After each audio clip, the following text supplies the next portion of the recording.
Ben, bonjour, moi je m'appelle Marie-Ange et elle c'est Funga, Funga Lily.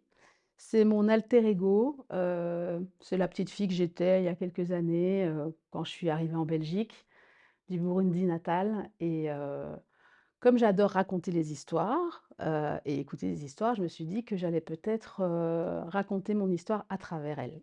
Donc voilà, ça c'est ma petite copine. Hem, oui, ben, je suis donc chanteuse à la base, née au Burundi, arrivée à 3 ans, à Verviers, vraiment dans le sud de la Belgique. Pas beaucoup de noirs à l'époque, en 1975, vraiment pas grand monde. Il y avait peut-être 2 familles noires, donc j'étais un peu une licorne là-bas.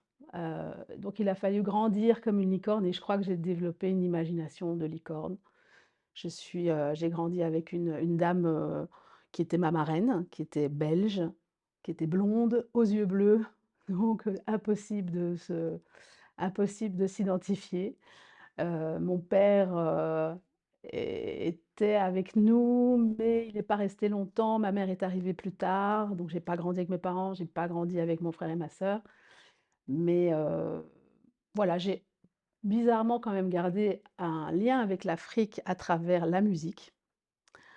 Bizarrement parce que je retrouvais, tout ce que j'avais aimé dans la musique, à travers des guitares, les stratosphères, les stratos, Caster, voilà, les Fender, dans des groupes comme Police ou comme, enfin des trucs, tout à fait bizarres. J'avais des ressentis d'Afrique, en plein milieu avec de la musique rock, c'était étrange. Et puis j'ai eu une révélation quand j'avais, 18 ans, un truc comme ça, où, quand j'ai entendu Koffi Olomidé, alors là, j'ai eu une réaction physique. Chaque fois que j'entendais une chanson, je crois que ça s'appelle Moussoukousouk, j'ai je devais m'arrêter et rentrer quelque part et danser, c'était presque bizarre. Voilà, donc l'Afrique, elle est en moi. L'Afrique, elle est vraiment très intérieure. Et je m'intéresse à tous les projets dans lesquels, je peux exprimer cette Afrique intérieure. Donc elle est poétique, elle est imaginaire. J'adore tout ce qui est science-fiction, donc j'ai aussi fait un conte, science-fiction. Hem, ouais, j'aime bien imaginer l'Afrique, bah, finalement quand Wakanda est sorti, j'étais assez contente, ça ressemblait un peu à ce que j'avais imaginé.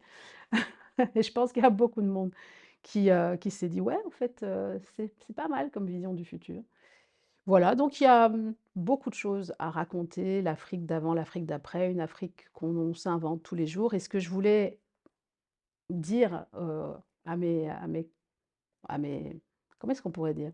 À mes contemporains, voilà, que ce soit les jeunes, les plus anciens, c'est que, bah, la ce qu'on a dans la tête, notre, âme, notre, petite soucoupe intérieure, la soucoupe alien, on est toujours un petit peu on est très, très différents les uns des autres.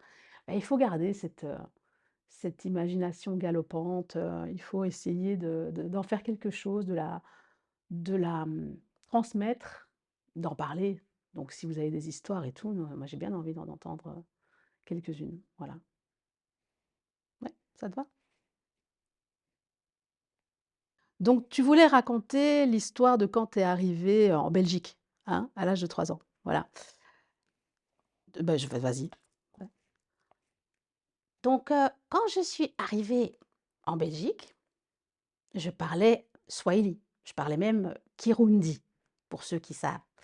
Et le problème, c'est que la dame chez qui j'étais voulait toujours me parler, en français.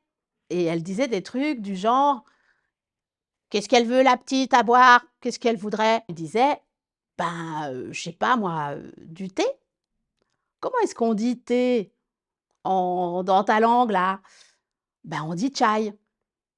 Et la femme, elle arrêtait pas de dire tout le temps, «Tchaoué, tchaoué, tchaoué». Et je lui ai dit: «Funga!» qui veut dire: «Ferme ta gueule». Parce qu'elle le disait mal. Et là, je me suis fait engueuler par mon père, mais en même temps, voilà, elle avait qu'à pas essayer de parler ma langue et se moquer de moi. Donc maintenant, je m'appelle Chai, Funga Lily Chai. Voilà. Ouais, c'est bien. Je vais raconter.